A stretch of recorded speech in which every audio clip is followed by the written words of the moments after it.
Ciso. Oh, it's fabulous! A strike to get you up off your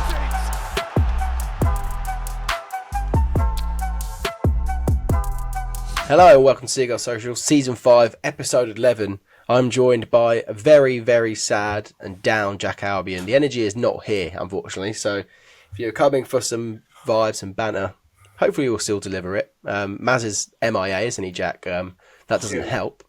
We don't know where he is. We don't know. If you are watching this, Maz, wherever you are in the world, we hope you're safe. We hope you're well.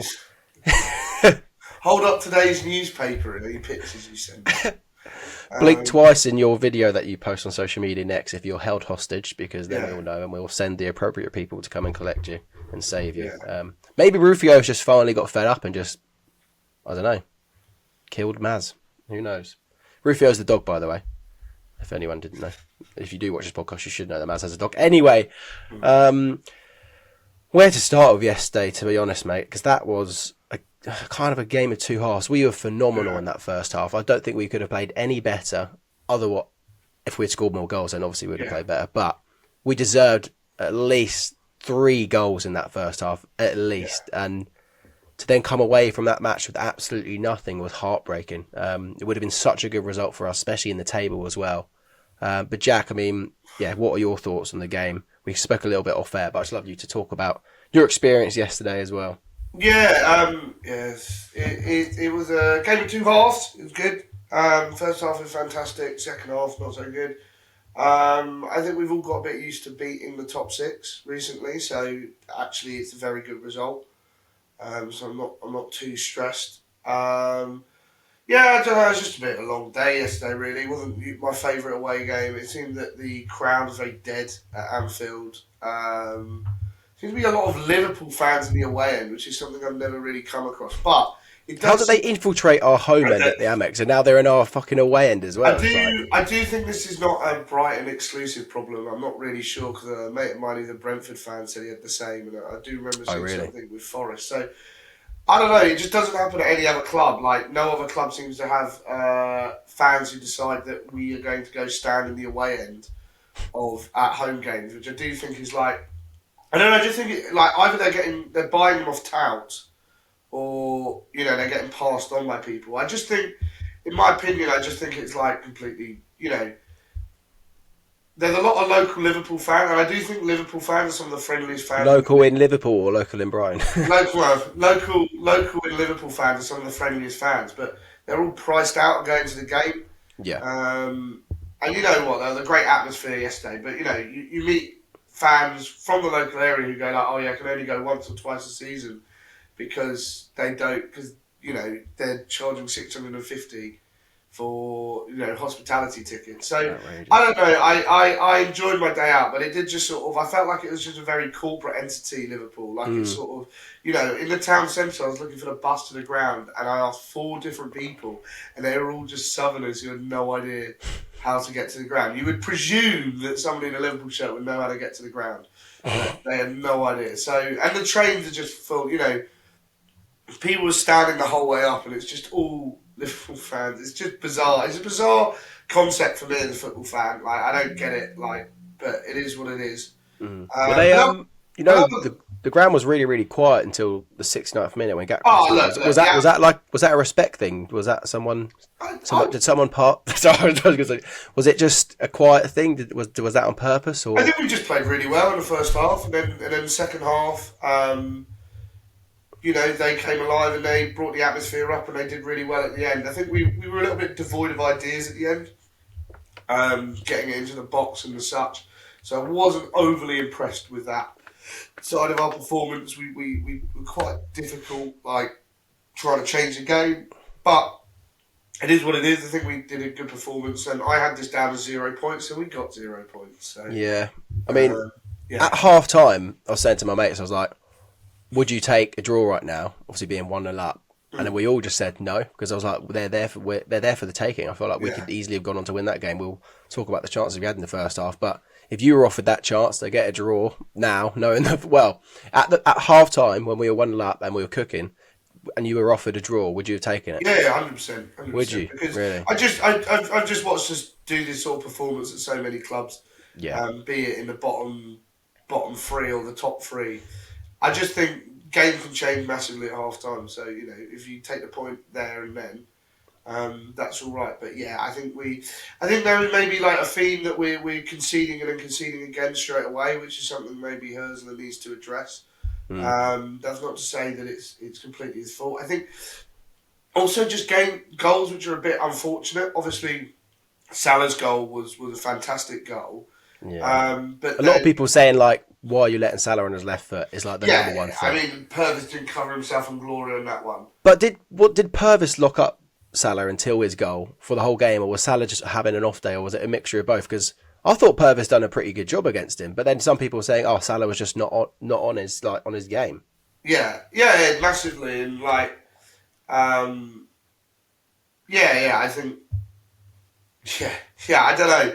It's an interesting thought there. Sorry, you caught me there with that one, but I think Salah's just a fantastic player, isn't he? When he gets going. I'm going to play AGT's thoughts on the game. So AGT is from the COP TV.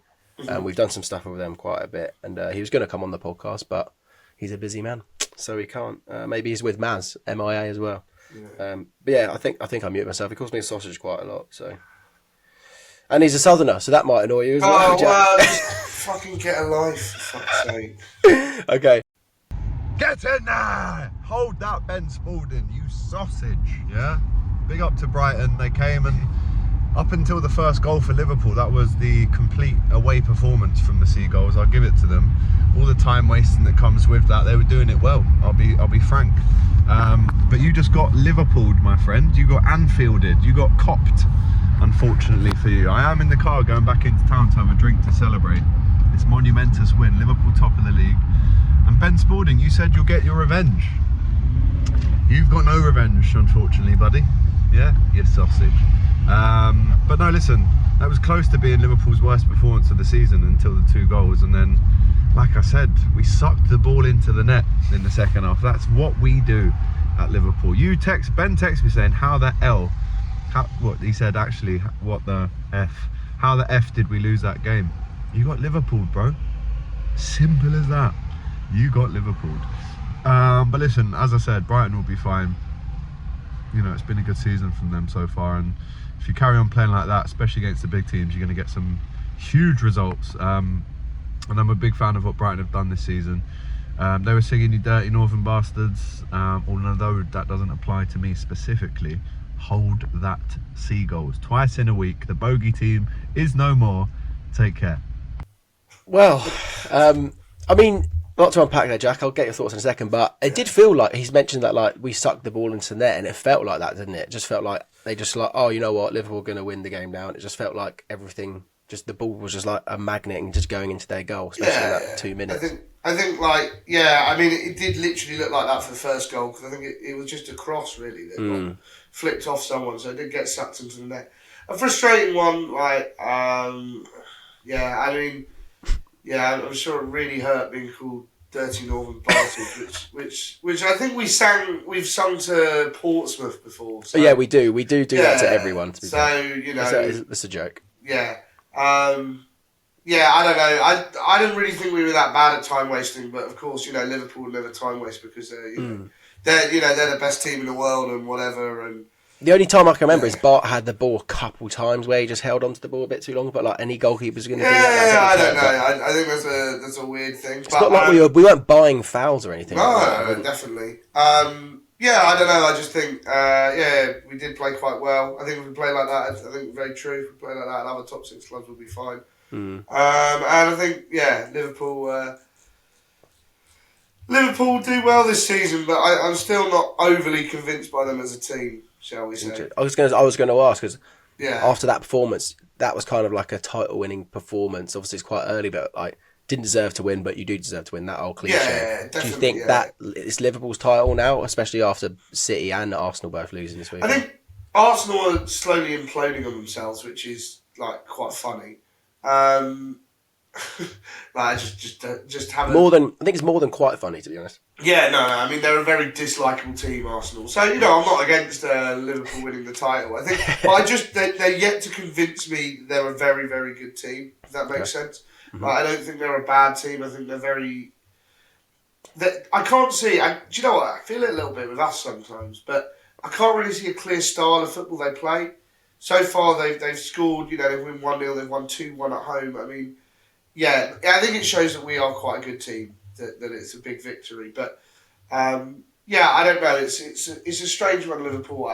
I think if they carry on playing like this and just getting these results, I think they will win the league quite convincingly. But I don't think they're that impressive. And that's not meant as like an insult. They're not like a team I watched. Like Arsenal last year, for example, when I watched them at the Emirates and we got absolutely peppered the entire game, I remember going like, this is one of the best teams I've seen in a long time. If they win the title. They were unbelievable that day. Whereas Liverpool, it's not to say they're bad, like I said, I just don't, I've not been that impressed so far, but what I have been impressed with is their like streetwiseness, their way to sort of pull out results, and I think that could well lead to a title. Man City are having a funny period, I don't know why, I don't know if they're... They always do though. They always do, I mean luckily we've got them next, so that could work out quite well, but inevitably Manchester City 4, Brighton 0. But, yeah, nice one, Jack. But... yeah, I don't know. I think it'll be interesting to see if they can step it up a gear, because I don't think they've reached full potential yet. If they're going to win the league, they need to reach full potential. And for me personally, I don't think they look like they're at their full potential.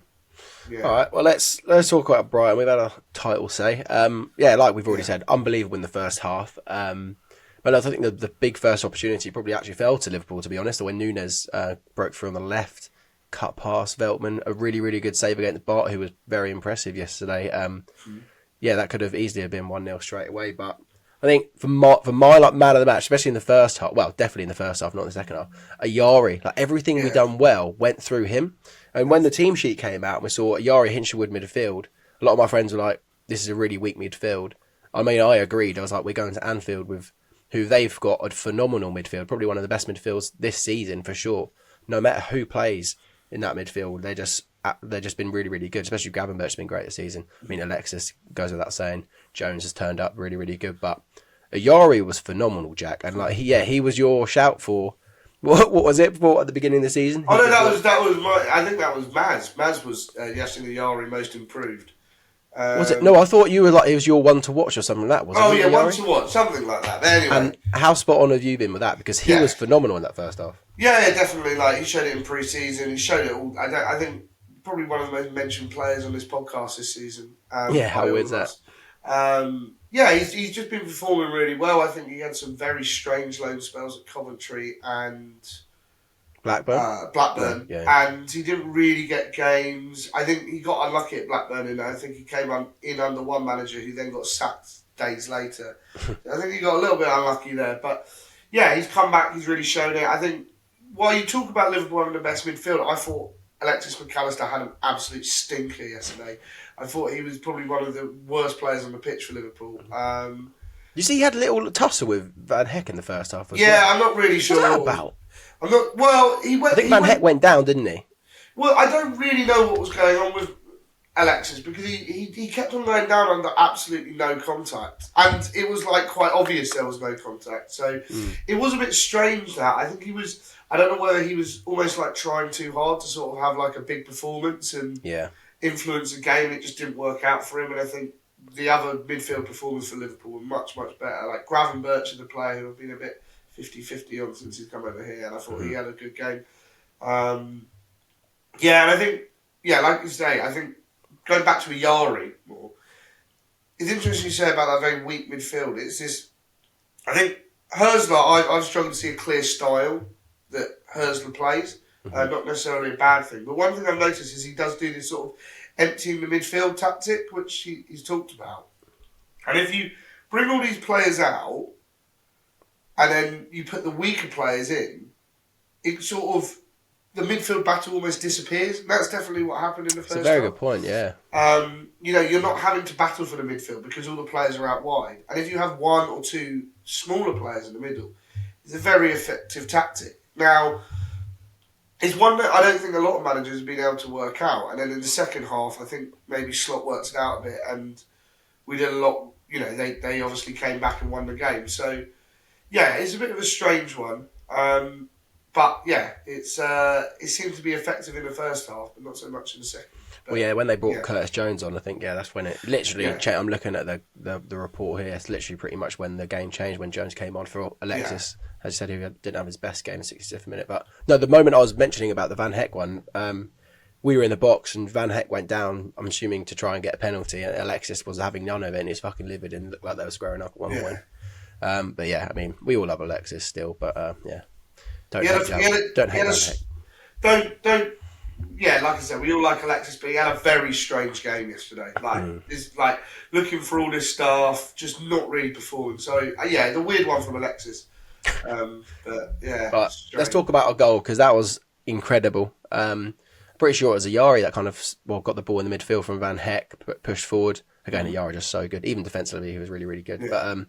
But plays the ball, 30 out wide to Matoma. Matoma's cross. I think is that a Welbeck assist, because he gets a little flick on it. Yeah, I think it is an officially a Welbeck assist, which is really good. And then to hit the ball like that, the way it's coming to Ferdy was so good. Off the post. I mean, what were the limbs like in the away end then, Jack? When you went that one, because I saw Ronald's video and it looked unreal from that angle. Yeah, it was good little celebration, isn't it? But yeah, it's great to go 1-0 up. Fantastic finish, the way he hit it and in off the post. Do you know what? I think there's been some people saying, why the hell are we playing 30 right wing? And I think that's what showed it. Yeah. I do think I was still not convinced by him as a left back. But no, I think that's like a baptism of fire almost, putting him there, because I mean he's a bit weak at right back in the Premier League. He needs to find his feet. So then putting him left back is even harder. So I don't think it's quite like, putting, like, I mean, for example, I remember a game against Chelsea when we had Charlotto playing right wing with Bruno behind him. Like, it's not quite those levels of despair. When I think also was it Sutler and Bong on the left and Bruno and Charlotto on the right. We're not going that. We've come a long way since then, to be fair. That's yeah, but I think he did tire later on, which was a shame, and then he got shifted over to right back late on, and he looked a bit ineffective there, which was a shame actually in the closing stages when we're going for a win. So going for the equaliser. So I don't know. It's he had a fantastic performance and a fantastic goal to go with it. And then we had a number of chances as well. I mean, another one when Ayari again, who knew, played an unbelievable pass to through to Rutter. I mean, if Trent's doing that pass, I mean, Liverpool fans are going to be crying about that online, saying it's one of the best passes of the season. So, like, the way he threaded that through Van Dijk, and I think it was Tsimikas as well, to Rutter, and what an opportunity. I don't know quite how he hasn't done better there. Is the aura of Van Dijk a real thing? Because Rutter kind of goes off balance a little bit. Was Van Dijk putting him off, or was it kind of a good save? I think it's one of those chances where you've got to put it in, really, but Rutter did everything right other than the finish, so I can't blame him too much. I don't know. Van Dijk, I suppose, put him off, but defenders always put you off when you're in that position. So, yeah, it's a shame he didn't put that one in, because it was a fantastic through ball, and it was lovely from Ayari there. Yeah. And that puts us 2-0 ahead, and the whole game completely changes possibly if that goes in. And like it wouldn't have been against a run of play either. I feel like we completely deserved scoring that opportunity. I mean, we've been getting a lot of goals in recent years at Anfield, so I mean, it's something that we do now. It's something that we're used to, which is incredible to say. And then another big chance, falling to whatever Ferdy is. Do we call him a right back? Do we call him a right winger? Do we call him a? Because when he played at the Eredivisie, what team was it? Who did he play for? They're playing like red, green, and black, don't they? Who was he at there? Was it Nick Breda? Yeah, maybe, NAC Breda.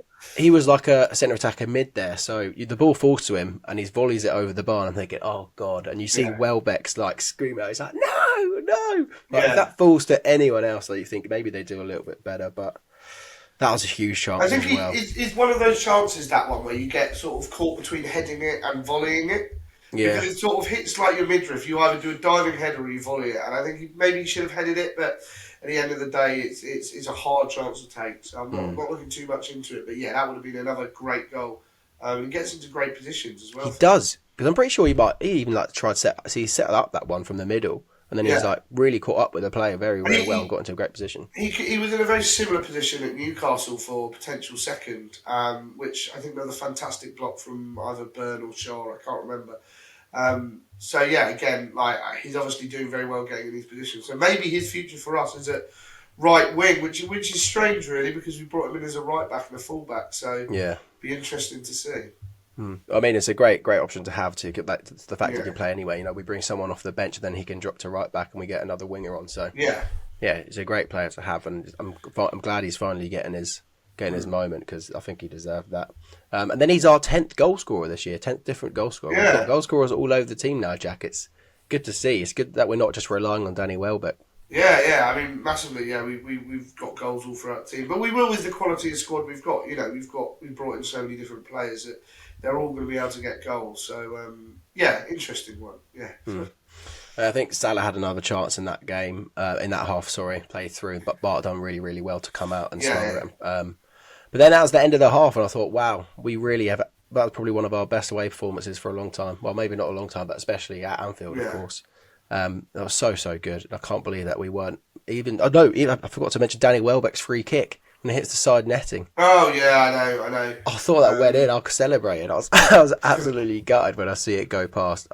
Mate, was Welbeck on free kicks? Obviously, there's a question, but he's obviously doing well. Well, he scored the one against Forest. I know he scored. Yeah, I know he scored, but I think we got all those players on the pitch, the technical players. Danny Welbeck's the one taking free kicks. I'm glad it's not Lewis Dunk, because I know when Dunk's on the pitch, he's tried taking some of them, but it seems like we've moved away from that finally.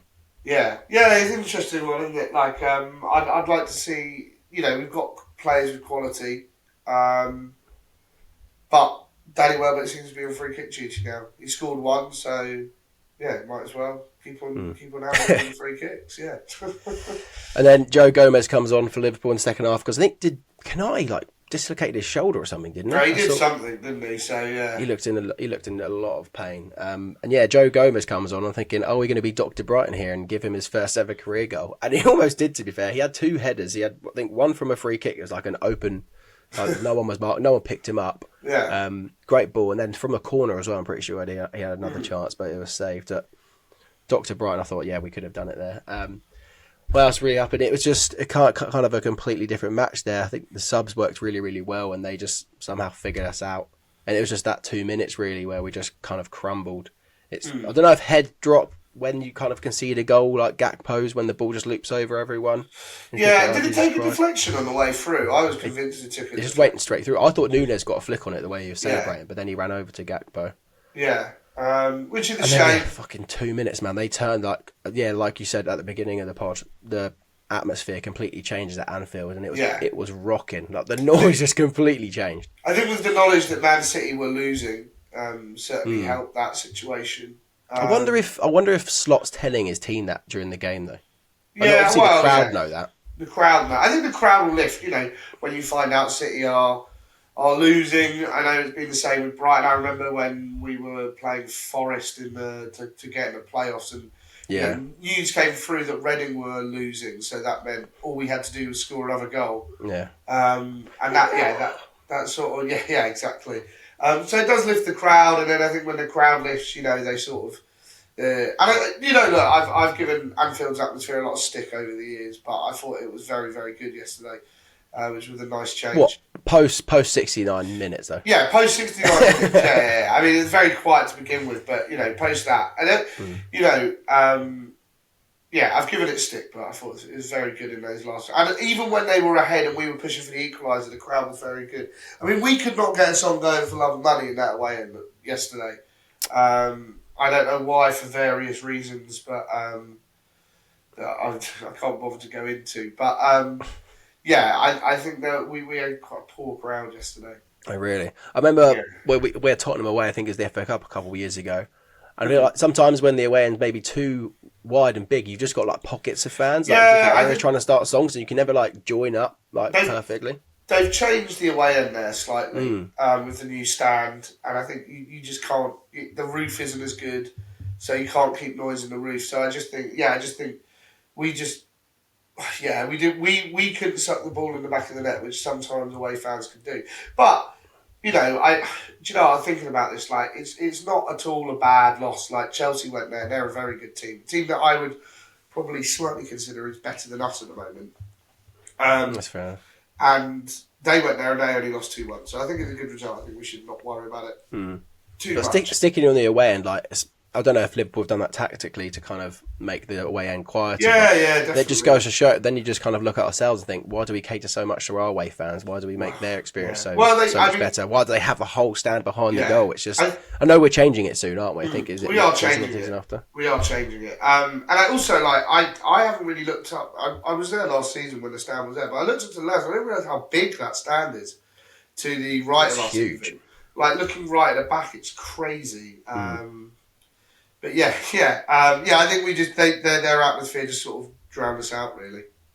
Especially so that they score that goal. I think we responded fairly well in that minute. I think we were up the other end. Rutter loses the ball. I think does he have like a poor shot? Because I know then he's tracking back. He's trying his hardest to get back and get the ball. But once the ball's played through, I mean, it's like Iron when people used to mark Iron Robin back in the day, and he'd always cut on his left foot and still score. It's like he's that good that people know what he's going to do, but he still just somehow manages to do it. And it's the same for Salah. Like it's his bread and butter. I was like, I've seen that goal Salah score that goal so many fucking times. And I'm not going to put too much slack on Perv because I feel like that's just the quality that Mo Salah possesses. There's a reason why he's one of the best players in the world, one of the most prolific players the Premier League has ever seen and football has ever seen. So I'm not going to say it's completely Purvis's fault because, I mean, maybe any left back can be there, and you know he's going to cut in on his left foot, but he still can do it. It's a natural thing to maybe let someone cut in, but that was poor from Purvis. But look, he's the best player, one of the best players in the world. So you can't. If you're going to lose your marker for one player in the world, it's probably going to be Mo Salah. Yeah. But that counter attack that they hit us on was frightening. Like the ball, they were just pinging into each other. I think it was Szoboszlai then lays it off to Diaz. I don't know who plays Salah through, but when that was I was frightened when I saw them coming. I thought, "Fuck me, here we go." I'm trying not to be too critical, but I do think this is another. We've been done on the counter a few times under Herzler now, so maybe it's something is worth looking at it that we go a little bit too gung ho. Like you say, Rutter has gone for a second goal instead of maybe being slightly more conservative. Admittedly, it was only 70 minutes, so you're not balls against the wall kind of back defending. So I don't think that's the worst tactic ever. But I don't know. I think counters we've been looking a bit vulnerable too. Yeah, I mean, you'd like to think if Dunk was there, would we be a bit more solid? But I think that probably would have still happened. I mean, I don't think Eagle had a bad game. I don't think really any Brighton. No. And do you know, it's funny, I was talking on a train and someone said we're like one or two wise heads away from being a very, very good team. Do you reckon that goes back to us having quite a young team? I mean, you got Danny Welbeck up top, you got Dunk at the back. You've got quite a young midfield, really. So there's no one in there kind of... When we've had Milner, I mean, he's obviously a great person to have when he's fit. I think that's why Milner's probably featured so much when he has been fit, because he does bring that sort of intelligent... Yeah, I completely forgot that. Like, beginning of the season, he was starting, wasn't he? Yeah, he was starting all 3 games. So, I think that's probably where the problem comes from. We don't have Dunk, obviously, for the time being, which is obviously a slight problem. But could be back for next week or could be back definitely after the international break, which is really good to see. I do think we miss a little bit of the intelligence and ball playing of a certain German midfielder. Yeah. I think some of those things that I see. I do weirdly think, now I was never his number one fan, but a little bit of the intelligence from Billy Gilmore a little bit. I think at the end of the day, both those players had to leave, so I'm not going to moan too much about it. But I think Gilmore and Gross just had that little bit of experience at Premier League level to sort of see us through games. So I think that's maybe where we're losing out a little bit, like at the Wolves game. But no, I think it was a good performance all round considering the circumstances. So yeah. I reckon. I mean, Matt O'Reilly, do you think he comes in and starts now for Brighton? Do you think he's that he's that missing piece of the puzzle? I mean, even though he's 23, he seems like he has that bit more experience than other players, and he could play that role. As obviously Milner's at the grand age of 38, and that's way older than Matt O'Reilly. But I feel like he could potentially be that experienced player playing at a team like Celtic, playing under a lot of pressure in a winning team. I feel like he could be pivotal in that midfield.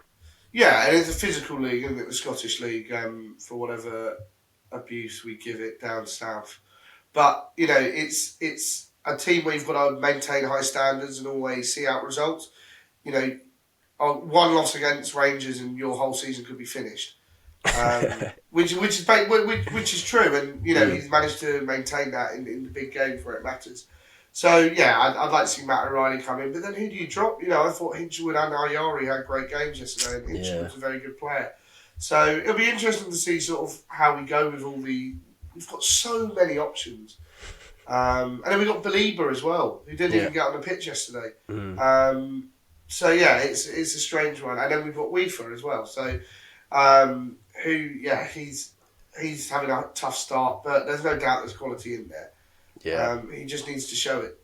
Basically. Yeah, it's a shame we didn't actually do a review on the Carabao Cup game, unfortunately. But I guess we can quickly say that was very shameful. I guess again, just not just Weaver in that moment, because the body language that everyone's picked up on. And again, I don't want to slander him or just blame him because I mean, even Veltman just like poofed the ball in the air. I thought Weaver had a very good game all round until that moment, and then he just did that, and I was just like, "What the hell is going on?"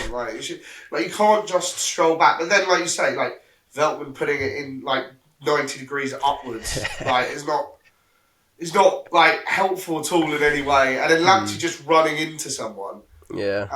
So I don't. And then still getting done at his near post. Overall, it was a pretty dire. Yeah. I feel like I cursed it a little bit. I was watching it. Lamptey had, I think, up to 70 minutes. I think that was when I messaged my group chat. So I was like, Lamptey's cooking. He's unbelievable. He's so back. And then he made 2 mistakes. Then I was like, oh, maybe Lamptey is actually cooked. He's not cooking. Sorry. But he was looking like he was back to his best, wasn't he? Yeah, he was. He was at times in that game, but I think a couple of players in that game maybe showed why they may not be here next season in the nicest way possible. Ooh, gonna name any names, Jack? Yeah, no. I mean, I think we made some odd subs yesterday. Like I'll stand by. I'm not really sure. Look, I use his name on Twitter. Don't get me wrong, but like, I just don't see what Moda brought to the game when he came on yesterday. He seemed to come on. It was an odd sub. It was a strange one. I don't really see what that brought to the game. And we have Enciso, and Enciso hasn't been great. At least he stretches the game a bit. Even thought Lamptey coming on wouldn't be the worst idea in the world because, while he hasn't been defensively great for 10 minutes at the end, he's got that burst of pace. And we saw in the Wolves game that he burst forward to pass the ball to Evan to score. So, it's a bit of a... It's a similar role to what Ferdy can do in that right winger. He can bring the same. So if that's working with Ferdy, and Ferdy's maybe looking a little bit tired or fatigued, why not bring Lamptey on for a Yeah, definitely. I thought that was a bit of a strange sort of change there. I think if I'm going to criticise Herzler for something yesterday, I think his substitutions were odd. He maybe should have made some earlier just to bring in some fresher legs when quite a few players did look dead on their feet. Gruder looked good against Liverpool in the Carabao Cup. Obviously, probably didn't have enough time to make any kind of difference in the game at Anfield. But were you happy to see him getting in the team now? Because he looked very good on Wednesday. He's a good player. He's a good player. Gruder did really well on Wednesday. Came on and tried to make things happen. I think it was too late, and Liverpool really had the crowd behind them and were defending superbly at that point. So Gruder did. There was like a half penalty shout.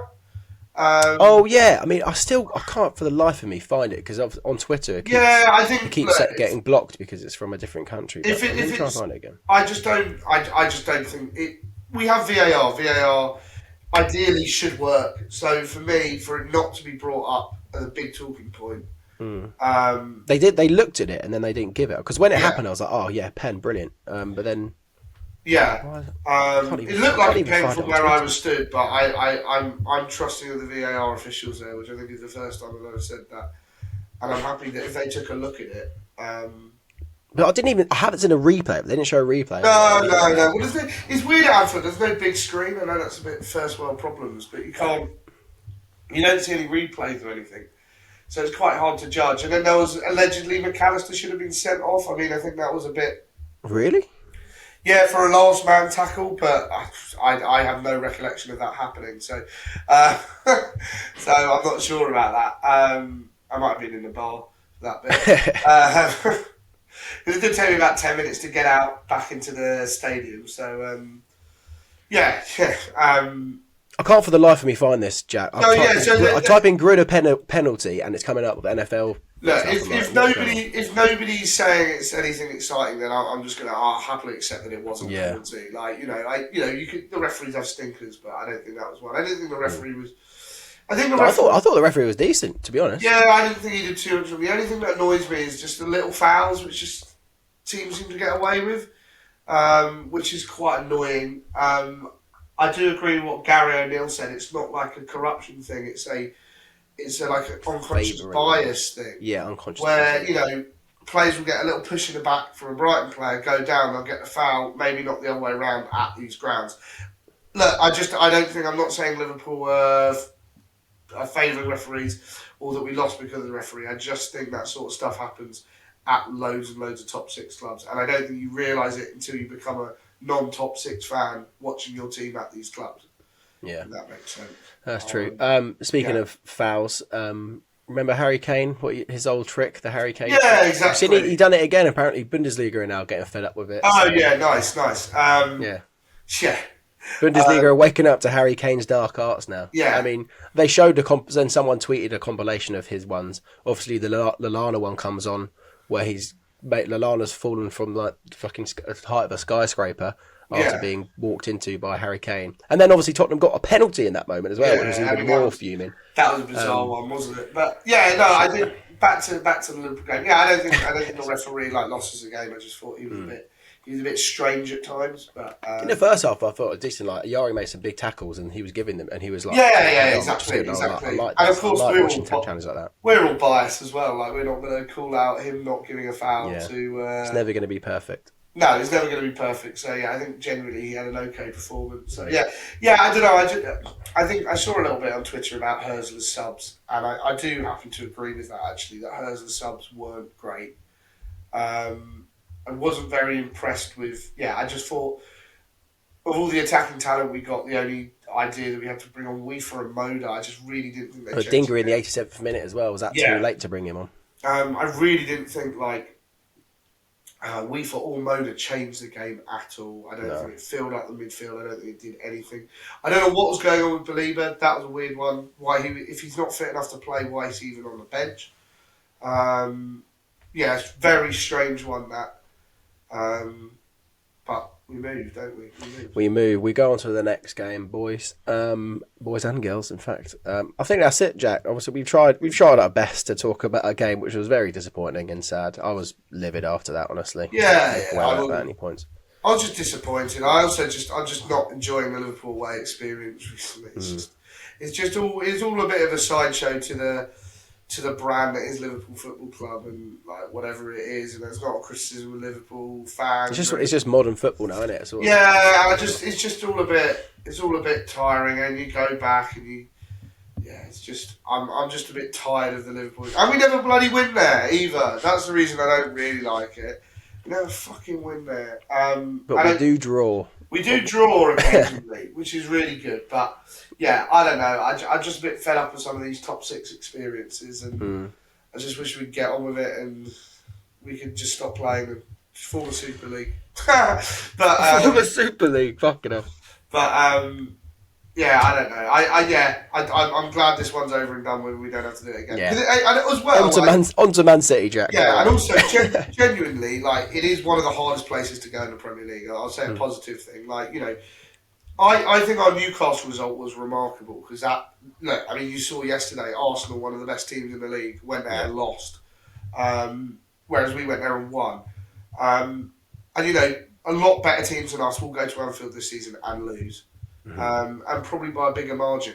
It was a very, very good performance, and we can't knock that. I mean, the players will be very positive. If we can play like that against Liverpool, we can definitely try and get something against City, especially after they've lost against Bournemouth. I also do think it's a little bit of a mentality thing. I think that Herzler needs to work out.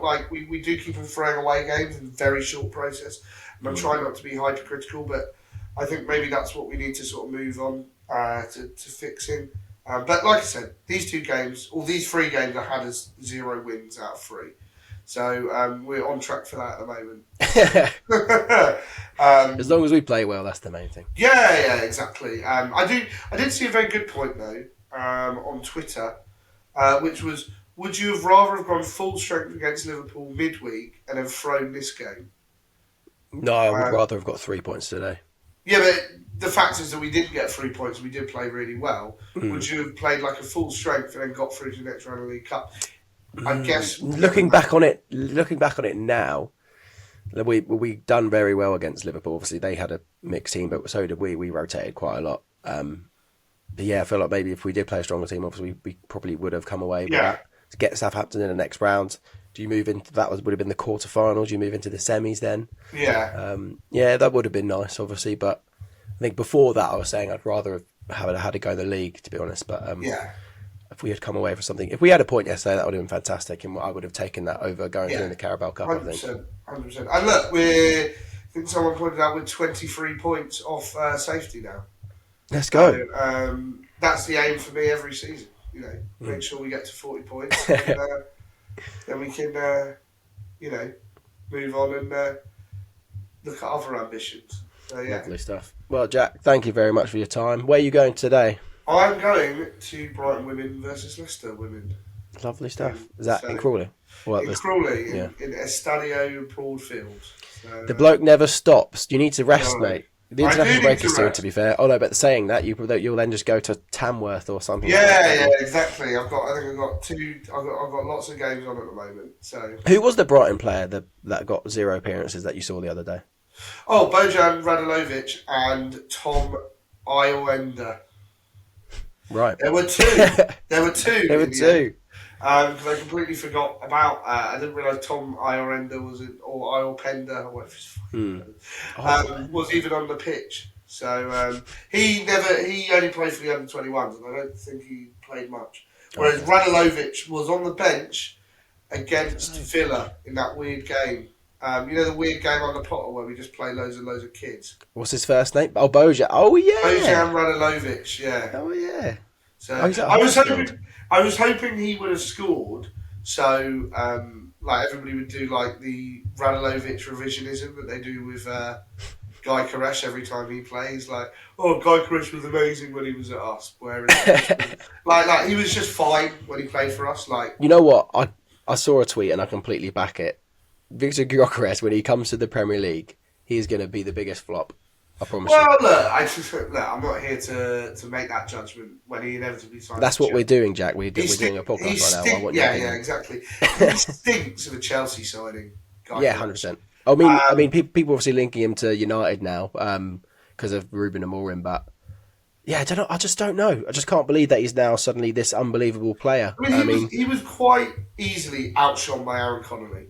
In the under-21. Like, all these people saying, oh, I knew he was good. Like, they just weren't watching under-21 games. And I was only you can kind of say that. Yeah, I was sitting there, and he was fine. I liked him for the under-21s, don't get me wrong. He made, 5 first-team appearances for us. And in all honesty, I'll happily say it, I thought he was crap in most of those. I thought he did nothing. He added nothing to our game. And he scored 1 goal against Pompey for League One. Yeah, Portsmouth, yeah. So that doesn't really mean anything. And then he went to, if you ask Swansea fans what they thought of him, and they will literally go, he's one of the worst players we've ever had. And do you know what's funny? I think Mike King sent it to me, but he sent me the tweet of when he left. And literally nobody had a word to say like, oh my God, we're making a terrible decision. Except for one person, my good friend Joe O'Neill, decided. He was the only one who saw the light. He was like, this is a terrible decision, we should keep him. So interesting. Yeah, it's an interesting one. I'd like to see him come to the Premier League and just sort of see how he gets on. Because I don't think he's scoring 66 goals or ever how many goals he scored. No, well, yeah, it's like 63 goals in 69 games or something. Yeah, something ridiculous like that. I mean, he scored 4 the other day, which is wildly impressive. But I don't know who was he playing against. Well, this is the thing, Jack. Like Paul Scholes said it on the overlap. There's one clip that I did see, and because he was talking about Ruben Amorim coming to United, and like the level of the Portuguese league. Sebastian. Him and Carragher made a joke. Sebastian Coates didn't light up the Premier League for Liverpool. Carragher said that he scored 1 overhead kick against QPR, but then he suddenly becomes an unbelievable centre back in the Portuguese league and a legend there. So Gyökeres going from Coventry to lighting up the Portuguese league. Does it say a little bit about the Portuguese league? And they played against Estrela da Amadora, Australia's a beer, isn't it? No, Australia, like Right. it's spelled slightly different. But look, 14th in the Portuguese league. Look, no, I'm not saying that I could score 4 against them. They definitely couldn't. But like, I'm not trying to be disrespectful, but they're not. It's not exactly like well-beaten teams. I mean, they beat Brentford 3-1 in pre-season, so fair enough.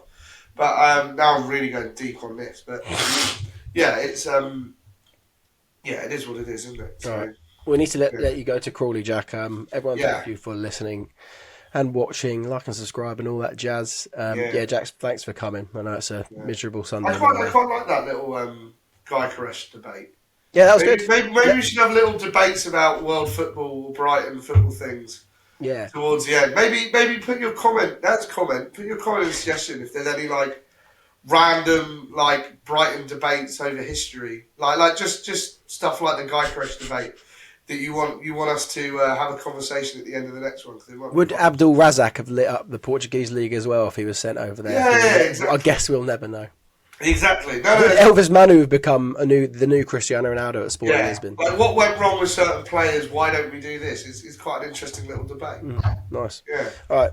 Take care. We'll see you. We'll probably do a preview of City if we have time. But I mean, Maz is still MIA. I don't think he's responded yet. Yeah. God knows. Let's hope he's safe and well. Yeah. And we will see you next time. Peace. Yeah.